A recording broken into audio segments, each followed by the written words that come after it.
Hello साथियों, exam what के एक और वीडियो में आपका स्वागत है। एग्ज़ाम वट के इस वीडियो में हम CUT PG के लिए PGQP 32 के बारे में पढ़ेंगे, जो कि रिलेटेड है इन्वायरमेंटल साइंस से। तो जो इन्वायरमेंटल साइंस का कोर्स है CUET में, उसके लिए आप एक बात समझने की कोशिश करिए कि इन्वायरमेंटल साइंस का सिलेबस हमको समझना है। सबसे पहले उसका सिलेबस क्या है, ठीक है, यूनिवर्सिटीज़ कौन सी अच्छी हैं, ठीक है, और एग्ज़ाम पैटर्न क्या है। तो सबसे पहले हम लोग सिर्फ ये देखते हैं कि इन्वायरमेंटल साइंस जो कोर्स है वो कौन कौन उसके लिए एग्ज़ाम में एलिजिबल है। एलिजिबिलिटी भी हम लोग देख लेते हैं। तो ये एक ऐसा कोर्स है जिसमें ऑलमोस्ट जितने भी अंडर ग्रेजुएशन कोर्स हैं वो सारे एलिजिबल हैं इसमें, चाहे वो किसी भी फील्ड से अंडर ग्रेजुएट किया हो, वो सारे कोर्सेज एलिजिबल हैं इसमें। और इसके लिए जो सिलेबस है वो आगे हम डिस्कस करेंगे, ठीक है। कुछ कोर्सेज इसमें ऐसे हैं, जब आप देखेंगे CUET का ब्रोशर तो उसमें आप देखेंगे कुछ कोर्सेज ऐसे हैं जिसमें जो एमटेक के कोर्सेज हैं, एमटेक इन्वायरमेंटल साइंस के, वो जैसे कि अब्दुल कलाम टेक्निकल यूनिवर्सिटी में है, AKTU में, तो उसके लिए बीटेक होना जरूरी है। बाकी सारे जो कोर्सेज हैं उसमें किसी भी तरह का ग्रेजुएशन, अंडर ग्रेजुएशन जो होगा वो अलाउ है इसमें, मतलब एलिजिबिलिटी में है वो। तो आप कोई भी ऐसा जो मैथमेटिक्स से हो या बायोलॉजी से हो या कॉमर्स से हो, किसी तरह का अंडर ग्रेजुएशन जिसने किया है वो इस कोर्स के लिए अप्लाई कर सकता है। तो हम लोग समझने की कोशिश करते हैं। जैसे ये एलिजिबिलिटी हो गई, इसकी एलिजिबिलिटी में कुछ ऐसा खास नहीं है, बस कुछ कोर्सेज को छोड़ के, जैसे कि आपको बताया गया कि एमटेक के कुछ कोर्सेज हैं उनको छोड़ के। अब PGQP 32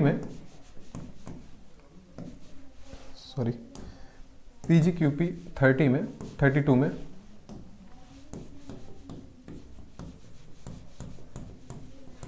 कुछ इन्वायरमेंटल साइंस के अलावा भी कुछ कोर्सेज हैं, जैसे कि कुछ कोर्सेज फॉरेस्ट्री से रिलेटेड हैं, ठीक है, कुछ कोर्सेज डिजास्टर मैनेजमेंट से हैं, ठीक है, जैसे ये पौंडीचेरी यूनिवर्सिटी में है ये, और ये शायद हेमवती नंदन में है, हेमवती नंदन बहुगुणा। तो ये सारे कोर्सेज के लिए भी, जो अगर इस कोर्सेज में एडमिशन लेने के लिए अगर कोई अप्लाई करना चाहता है तो वो 32 को अप्लाई यहाँ पर एज ए एग्जामिनेशन सब्जेक्ट चुन सकता है। और मेजरली इसमें इन्वायरमेंटल साइंस है, ठीक है। एग्जाम का जो पैटर्न है बहुत सिंपल सा है।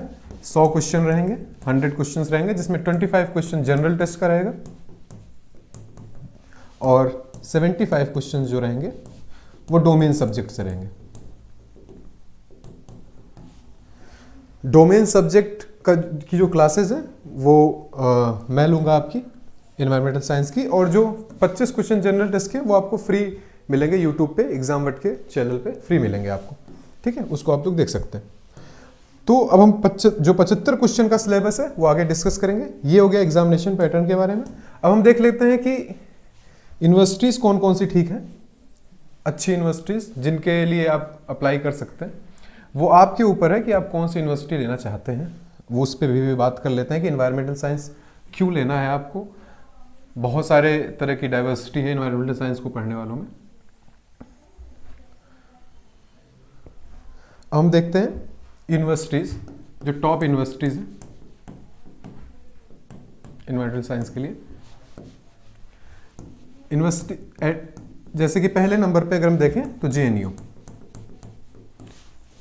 JNU में स्कूल ऑफ एनवायरमेंटल स्टडीज़ है, ठीक है। यहाँ पर आप एडमिशन ले सकते हैं, जिसमें कि ऑलमोस्ट 39-40 सीट्स हैं, 39 सीट्स हैं सर। तो ये है। फिर है BHU, ठीक है।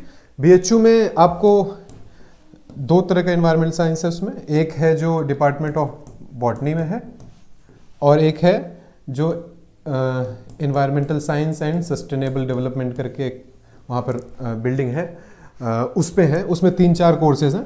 आप लोग जब ब्रोशर पढ़ेंगे तो उसमें देखेगा, जैसे इकोलॉजी हो गया, एनवायरमेंटल बायोटेक्नोलॉजी हो गया, इस तरह के कोर्सेज हैं उसमें, अर्थ साइंस हो गया, ठीक है। तो ये हो गया। JNU BHU के अलावा अगर हम देखना चाहें तो नेहरू हो गया, नॉर्थ ईस्टर्न हिल यूनिवर्सिटी, BBAU हो गया, बाबा साहब भीमराव अंबेडकर, ये लखनऊ में है। और इसके अलावा और भी पौंडीचेरी यूनिवर्सिटी हो गए। तो ये सारी यूनिवर्सिटीज़ हैं।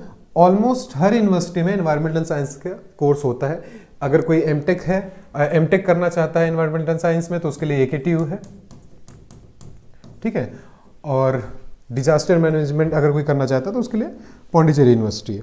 तो ये सारी यूनिवर्सिटीज़ हैं। और भी बहुत सारी यूनिवर्सिटीज़ हैं, जैसे कि Indira Gandhi national tribal university हो गई और हेमवती नंदन बहुगुणा हो गई। हेमवती नंदन बहुगुणा में आप देखेंगे कि 2-3 कोर्सेज एक्स्ट्रा हैं, जैसे कि ये आपको जैसे फॉरेस्ट्री का कोर्स है, तो इस तरह के कोर्सेज भी हैं, ठीक है। उन सब कोर्सेज की एलिजिबिलिटी में सारी चीज़ें फिट नहीं बैठती। उनकी एलिजिबिलिटी के लिए फॉरेस्ट्री या एग्रीकल्चर करना जरूरी होता है, तो आप देख लेंगे।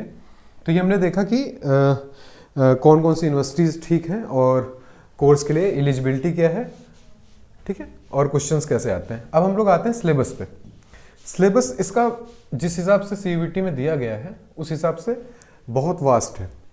और एनवायरमेंटल साइंस का सिलेबस वैसे भी बहुत वास्ट होता है, क्योंकि हर तरह के कंपोनेंट इसमें आते हैं, हर तरह की सब्जेक्ट्स इसमें पढ़ने पड़ते हैं। और मेनली इसमें जो एग्ज़ाम है CUET का, PG का, उसमें लाइफ साइंस का बहुत बड़ा पोर्शन है, ठीक है। तो उसमें प्रॉब्लम आ सकती है अगर कोई लाइफ साइंस बैकग्राउंड से नहीं है, यानी बायोलॉजी, जूलॉजी, बॉटनी या इस तरह के बैकग्राउंड से नहीं है, तो उसको प्रॉब्लम हो सकती है। लेकिन फिर भी ऐसा कोई टफ क्वेश्चन नहीं आते उस सेगमेंट से, बहुत टफ नहीं आते। ऐसा नहीं कि बहुत आसान क्वेश्चन आते हैं, बहुत टफ नहीं आते, तो आप प्रिपेयर कर सकते हैं, ठीक है।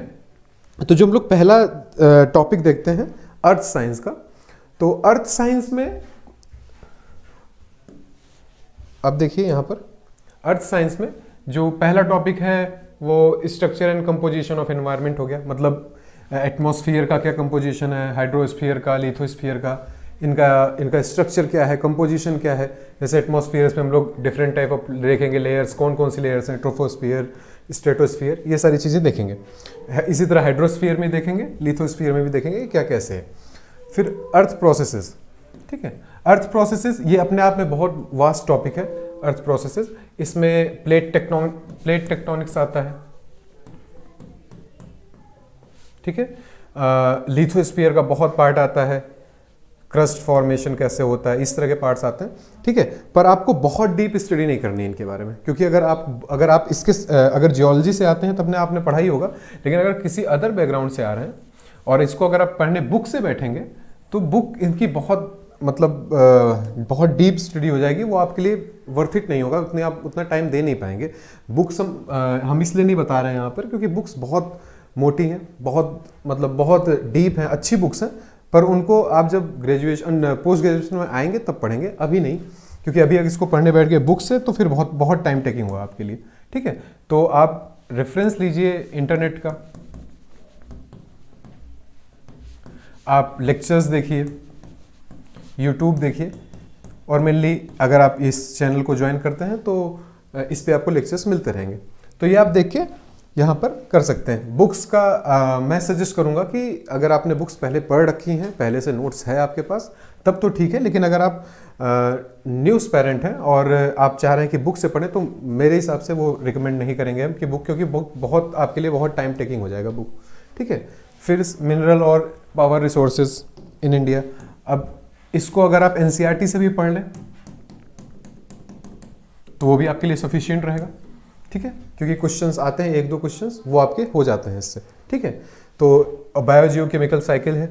बायोजियोकेमिकल साइकिल में आपको बहुत सारी साइकिल्स देखनी होंगी, जैसे कि carbon cycle, nitrogen cycle, hydrogen cycle, water cycle, ठीक है, ऑक्सीजन साइकिल, ये सारी साइकिल्स बायोजियोकेमिकल साइकिल्स में देखनी होंगी, ठीक है। मेट्रोलॉजी की थोड़ी बहुत स्टडी करनी पड़ेगी, क्लाइमेट चेंज जो कि पढ़ना इंपॉर्टेंट टॉपिक है अर्थ साइंस का, और origin and evolution of earth का एवोल्यूशन, ठीक है। ओरिजिन की अर्थ कैसे बनी, सोलर सिस्टम कैसे बना, ये यूनिवर्स कैसे बना, तो इसके लिए आपको स्टडी करनी पड़ेगी इसकी।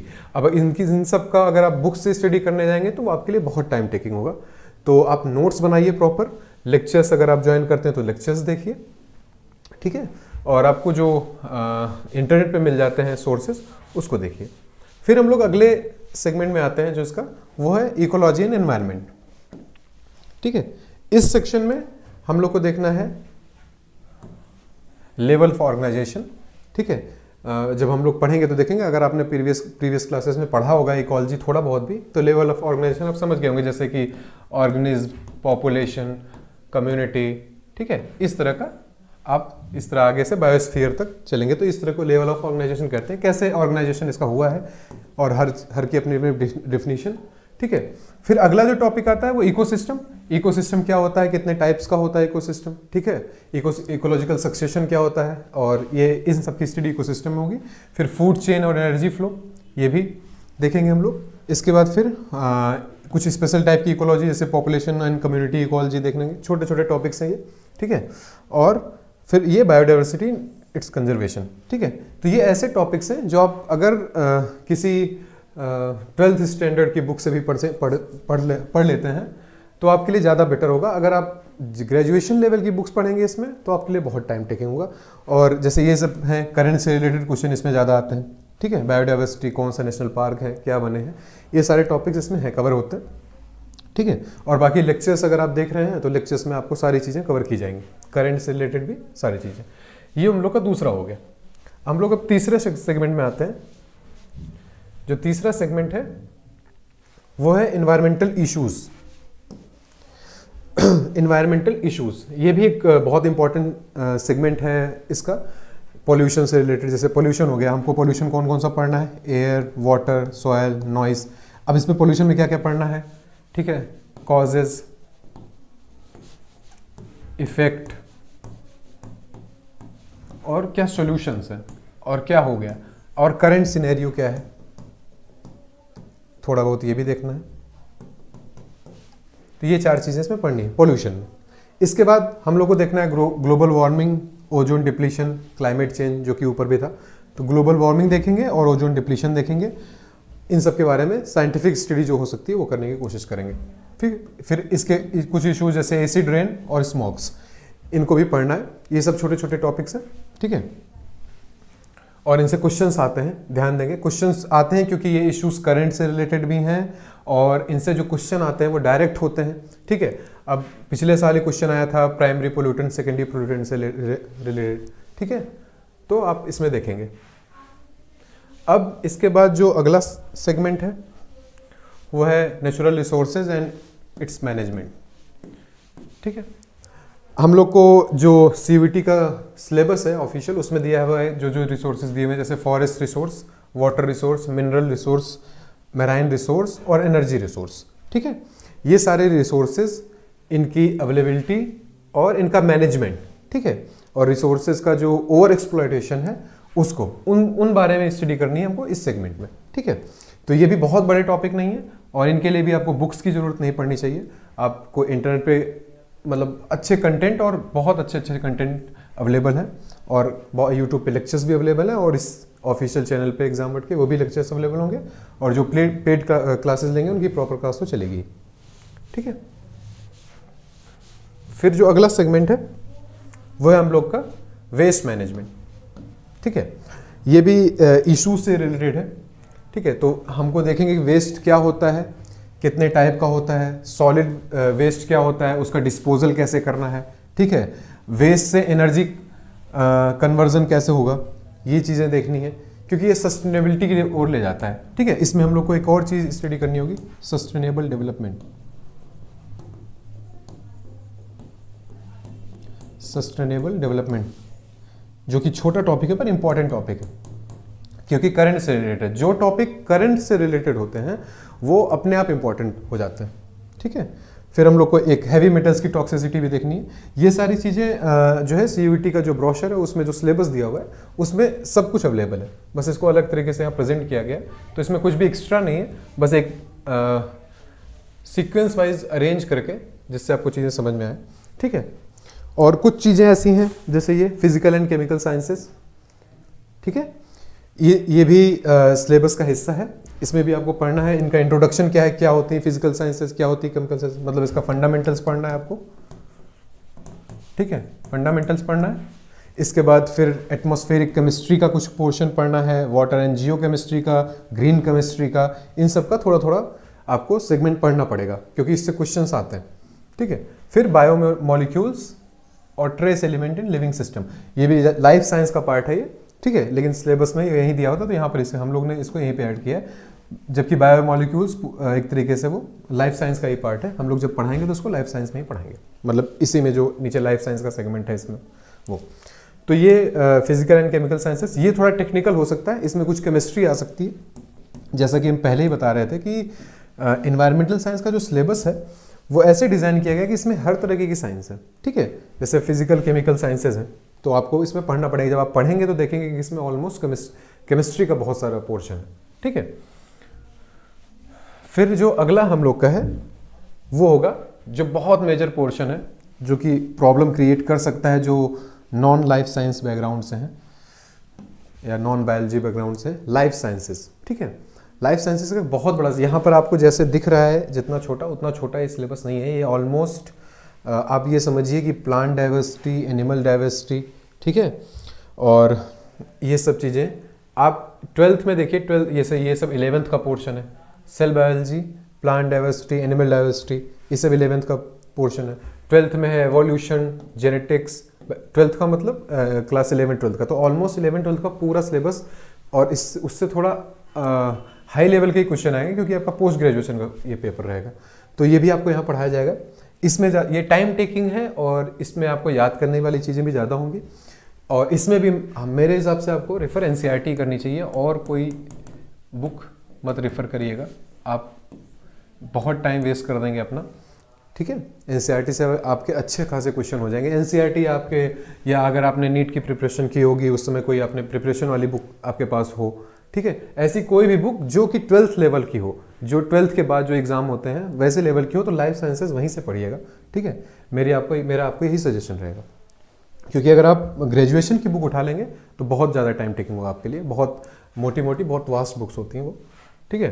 तो ये हो गया। इसमें आपको अगर आप देख रहे हैं तो origin and evolution of life, एक जगह और हम लोग देखें origin and evolution of earth, ठीक है, earth and solar system, universe का एवोल्यूशन वहाँ पढ़ना है, और लाइफ का एवोल्यूशन हमको, मतलब कि कहने का मतलब यूनिवर्स कैसे बना और हम लोग की लाइफ कैसे आई, यहाँ तक का हमको पूरा एवोल्यूशन देखना है, ठीक है, एनवायरमेंटल साइंस में। फिर म्यूटेशन क्या होता है ये देखना है, सेल एंड सेल डिवीजन देखना है, ठीक है, जेनेटिक एंड जेनेटिक मटेरियल्स देखना है। जेनेटिक मटेरियल्स में डीएनए, आरएनए, ठीक है, ट्रांसक्रिप्शन, ट्रांसलेशन, ठीक है, डीएनए रेप्लिकेशन, ये सारी चीज़ें सब कुछ है सिलेबस में, सब कुछ लिखा हुआ है, ठीक है। तो हम लोग इसको बहुत डीप तो नहीं कह सकते क्योंकि बहुत डीप आपको काम नहीं होगा, लेकिन जो भी क्वेश्चन आने वाले होंगे एग्जाम में उसको हम लोग गेस करते हुए एक प्रॉपर वे में स्टडी करेंगे, ठीक है। फिर बायोटेक्नोलॉजी, ये भी बहुत इंपॉर्टेंट है, क्वेश्चन आ सकते हैं इससे, ये जेनेटिक और बायोटेक्नोलॉजी से क्वेश्चन आ सकते हैं अच्छे खासे। प्लांट डाइवर्सिटी, प्लांट डाइवर्सिटी में आप लोग को ब्रायोफाइटा, टेरिडोफाइटा, जिम्नोस्पर्म, एंजियोस्पर्म, ये सारी चीज़ें पढ़नी है, ठीक है। एल्गी और फंजाई तो नहीं है, बस आपको इंट्रोडक्शन दे दिया जाएगा क्योंकि वो सिलेबस में नहीं लिखा हुआ, लेकिन आपको इंट्रोडक्शन दे दिया जाएगा। प्लांट डाइवर्सिटी, एनिमल डाइवर्सिटी में फाइलम्स जो इंपॉर्टेंस है, जो हायर फाइलम्स है, कॉर्डेटा, हेमिकॉर्डेटा, ठीक है, इकाइनोडर्मेटा, तो ये सारे चीज़ें आपको पढ़ेंगे एकदम शुरुआत से नहीं, प्रोटोजोआ से तो नहीं शुरू है यहाँ पे, मैंने सिलेबस देखा हुआ था तो उसमें ऐसा नहीं था, पर जो भी फाइलम उसमें दिया होगा मेंशन वो हम लोग पढ़ेंगे, ठीक है। और जो नहीं दिया होगा उसको इंट्रोडक्शन तो ले ही लेंगे, कम से कम अगर क्वेश्चन आए तो छूटे नहीं। फिर माइक्रोबायोलॉजी, माइक्रोबायोलॉजी का मतलब यही बैक्टीरिया, वायरसेस, ठीक है, इनकी स्टडी और इनसे क्या डिजीजेज होती हैं, जैसे ये हो गया कुछ इंपॉर्टेंट डिजीज़, जैसे कि एक डिजीज़ सिलेबस में दी हुई है कैंसर, ठीक है, और एक और चीज़ दी हुई है एपोप्टोसिस, ये दोनों अलग अलग चीज़ें, कैंसर सेल में ही होती है लेकिन ये एपोप्टोसिस, ये सारे टर्म दिए हुए हैं, ये सारे टर्म हम लोग पढ़ेंगे। कुछ टर्म्स हमने यहाँ नहीं लिखे हैं क्योंकि वो सारी चीज़ें इसी में इंक्लूड है, ठीक है, वो सब पढ़ाई जाएंगी। फिर आपको एनिमल सेल कल्चर, ये छोटा टॉपिक है पर इससे भी क्वेश्चन आया था, ठीक है, ध्यान देंगे तो क्वेश्चन आ सकता है इससे भी, एनिमल सेल कल्चर एक क्वेश्चन आ सकता है। तो ये हो गया। अब हम लोग को इंस्ट्रूमेंट्स के बारे में भी पढ़ना पड़ेगा क्योंकि लास्ट में इसमें इंस्ट्रूमेंट्स के, कुछ इंस्ट्रूमेंट्स के बारे में भी स्टडी करने के लिए यहाँ पर दिया हुआ है सिलेबस में। तो इंस्ट्रूमेंट्स, उनका वर्किंग प्रिंसिपल क्या है, ठीक है, उनका यूज़ क्या है, ये सारी चीज़ें, जैसे इसमें है microscopy, spectrophotometer, centrifugation, radioisotope technique, electrophoresis, chromatography, blotting and hybridisation techniques, ठीक है। इतने सारे इंस्ट्रूमेंट्स और ये टेक्निक्स दी हुई हैं जो कि हम लोग को पढ़नी है, ठीक है। इनसे भी क्वेश्चन आते हैं, अच्छे खासे क्वेश्चन आते हैं, क्योंकि हमको इसमें प्रिंसिपल, इनका यूज़ क्या है, जैसे अब सेंट्रीफ्यूगेशन है तो सेंट्रीफ्यूगेशन के टाइप्स होते हैं, उनके टाइप्स पढ़ने हैं, इसका प्रिंसिपल क्या है, यूजेस क्या है, कहाँ पर होती हैं। ब्लॉटिंग टेक्निक में आप देखेंगे तो 2-4 blotting, western blot, southern blot, ये किसके लिए यूज़ होते हैं, इसमें प्रोटीन, डीएनए किस में यूज़ होता है। तो इनसे छोटे छोटे क्वेश्चन लेकिन इंपॉर्टेंट क्वेश्चन बन जाते हैं, ठीक है। तो ये है। अब हम लोग, ये इतना ही सिलेबस है। अब हम लोग देखते हैं एक टॉपिक और छोटा सा, कि इन्वायरमेंटल साइंस किसको लेना चाहिए। अब बहुत डाइवर्सिटी है इसमें, क्योंकि आप देखिए मैथ वाला भी ले सकता है, बायो वाला भी ले सकता है, एग्रीकल्चर वाला भी ले सकता है, कॉमर्स वाला भी ले सकता है, ठीक है। ऑलमोस्ट हर तरीके के अंडर ग्रेजुएट्स हैं वो इस टॉपिक को, वो इस कोर्स को सेलेक्ट कर सकते हैं, ठीक है। और जो टॉप की यूनिवर्सिटी है हमने बताई, जेएनयू का ध्यान देंगे, लास्ट ईयर इसने सिर्फ डोमेन सब्जेक्ट लिया हुआ था, डोमेन सब्जेक्ट लिया हुआ था, ठीक है। फिर बीएचयू में डोमेन प्लस जनरल टेस्ट दोनों था, मतलब इसकी जो रैंकिंग बनी थी, काउंसलिंग हुई थी, वो 400 नंबर पे हुई थी, इसकी जो 300 नंबर पे हुई थी, ठीक है। तो ये, और फिर और भी यूनिवर्सिटीज़ हैं जो, तो इनके इसमें जो जाना चाह रहे हैं इन्वायरमेंटल साइंस से, तो उनको क्वेश्चन सही करें। जैसे अगर जेएनयू में जाना है तो जनरल टेस्ट से कोई मतलब नहीं, हालांकि हम रिकमेंड करेंगे कि जनरल टेस्ट की तैयारी जरूर करें, लेकिन जिसको स्पेसिफिक जेएनयू आना है, ठीक है, उसके लिए जनरल टेस्ट का लास्ट ईयर तक तो कोई वैल्यू नहीं थी। अब इस साल कोई चेंज हो तो अलग बात है, अभी तक तो ऐसा कोई चेंज सुनाई नहीं पड़ रहा है, ठीक है। तो 300 नंबर का पेपर होगा, जिसमें सिर्फ डोमेन पेपर तो आपका 400 नंबर का ही होगा, लेकिन जेएनयू वाले सिर्फ 300 नंबर को कंसीडर करेंगे, ठीक है, जो डोमेन सब्जेक्ट होगा, यानी मतलब जो आपका सिलेबस है, ये जनरल टेस्ट नहीं जिसमें लैंग्वेज और ये सब आती है, रीजनिंग ये सब, ठीक है, कॉम्प्रिहेंशन, वो नहीं, लेकिन बीएचयू में होगा कंसीडर। तो जिसको बीएचयू चाहिए वो जनरल टेस्ट पे जरूर फोकस करेगा, ठीक है। जनरल टेस्ट के अच्छे खासे नंबर, वो 100 नंबर का होगा जनरल टेस्ट, 25 क्वेश्चन, और ये 300 नंबर का जो होगा आपका डोमेन, ठीक है। तो आपको दोनों मिला के अच्छे नंबर लाने होंगे, ठीक है, तभी आपको कंफर्म श्योरिटी मिलेगी कि आप अच्छी यूनिवर्सिटीज़ में जा पाएँ, ठीक है। तो अगर आप 200 नंबर से ऊपर डोमेन में और फिर कुछ आप 50-60 नंबर इसमें लाते हैं, तो आप बीएचयू के लिए एलिजिबल हो सकते हैं, बीएचयू जा सकते हैं, क्योंकि इस बार ऐसा ही हुआ था। और जेएनयू में आपको डोमेन ही है, तो डोमेन 220-230 तक अगर आप लाते हैं, उसके ऊपर लाते हैं, ठीक है, तो आप जा सकते हैं, ठीक। उसके नीचे भी जा सकते हैं, हम एक जनरल बात होता है, इतना टारगेट रखना ही चाहिए आपको अगर जा रहे हैं, क्योंकि कंपटीशन का कोई भरोसा नहीं है, ठीक। तो इसको लेने का मतलब, अगर आप इसको ले रहे हैं तो इसको ध्यान दीजिएगा कि अगर आप अच्छी यूनिवर्सिटी में जा रहे हैं इसको लेके, तो ये मत समझिएगा कि ये जो कोर्स है एमएससी का, ये आपके लिए आसान होगा, क्योंकि इसमें प्रैक्टिकल्स भी होते हैं, ठीक है, अच्छे खासे प्रैक्टिकल्स होते हैं। तो ये मत सोचिएगा कि आसान होगा, पर अगर ये कोर्स ले रहे हैं तो आपको इससे आपके आगे की प्रिपरेशन जो कर रहे हैं, ठीक है, कोई नेट निकालना चाहेगा, नेट जेआरएफ, उससे नेट जेआरएफ भी ले सकता है, ठीक है, इस नेट जेआरएफ निकाल सकता है।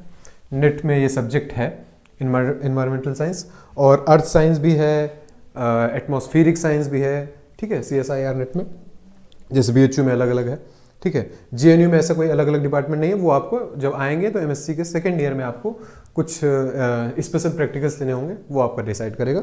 बाकी बीएचयू में आप देखेंगे कि एक बॉटनी वाले डिपार्टमेंट में जो इन्वायरमेंटल साइंस का डिपार्टमेंट है, वो एक इन्वायरमेंटल साइंस वो है, और एक जो आपको बताया कि जो नई बिल्डिंग है environmental science and sustainable development की बिल्डिंग है, इसमें 4 कोर्सेज हैं, हमको 2-3 ध्यान में है, जैसे एक अर्थ साइंस है, और एक इन्वायरमेंटल बायोटेक्नोलॉजी है, और एक एटमॉस्फेरिक साइंस है, सर, ऐसे करके 4 कोर्सेज हैं, ठीक है। तो आप इसको देख सकते हैं कि आपको इनमें से कौन से फील्ड में जाना है। तो ये सारी फील्ड्स, ये सारे कोर्सेज नेट जेआरएफ के लिए एलिजिबल हैं, ठीक। तो आप नेट जेआरएफ भी दे सकते हैं, और जिनको और भी पढ़ाई करनी है, जैसे कि अगर कोई सिविल की तैयारी कर रहा है, वो लोग भी, बहुत लोग ये कोर्सेज लेते हैं जेएनयू में आके, ठीक है, तो वो भी कर सकते हैं। पर ध्यान देंगे कि ये कोर्स साइंटिफिक कोर्स है, और इसमें प्रैक्टिकल्स होते हैं, पढ़ाई भी होती है अच्छी खासी।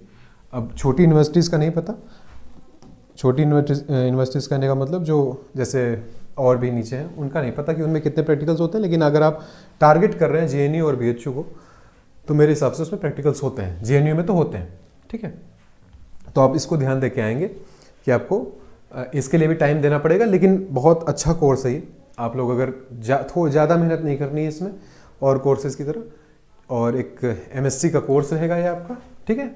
और इसमें आपको बस ये जो सिलेबस है इसके हिसाब से पढ़ेंगे तो आराम से आपका सिलेक्शन हो सकता है, बहुत आराम से, कोई इशू नहीं आएगा। पर जो आपको सिलेबस दिया हुआ है उसमें से किसी पोर्शन को छोड़ेंगे नहीं तभी होगा, क्योंकि ऐसे सिलेक्शन तो आपका हो जाएगा, ठीक है, किसी भी यूनिवर्सिटी में। लेकिन फिर अगर आप टारगेट कर रहे हैं टॉप यूनिवर्सिटीज़ को तो उसके लिए आपको थोड़ी मेहनत करनी पड़ेगी। तो इसलिए अगर आप बुक से पढ़ना चाह रहे हैं तो बुक से भी पढ़ सकते हैं, जिन्होंने पहले से बुक पढ़ रखी है, जिन्होंने नोट्स बना रखी है तो उनके लिए ठीक है। लेकिन अगर आप न्यू कैंडिडेट हैं और बुक नहीं पढ़ना चाह रहे हैं तो आप NCERTs, इंटरनेट, इन सब का सहारा लीजिए, वो ज़्यादा बेटर रहेगा, ठीक है। तो ये आज का लेक्चर था जनरल इंट्रोडक्शन का एनवायरमेंटल साइंस का।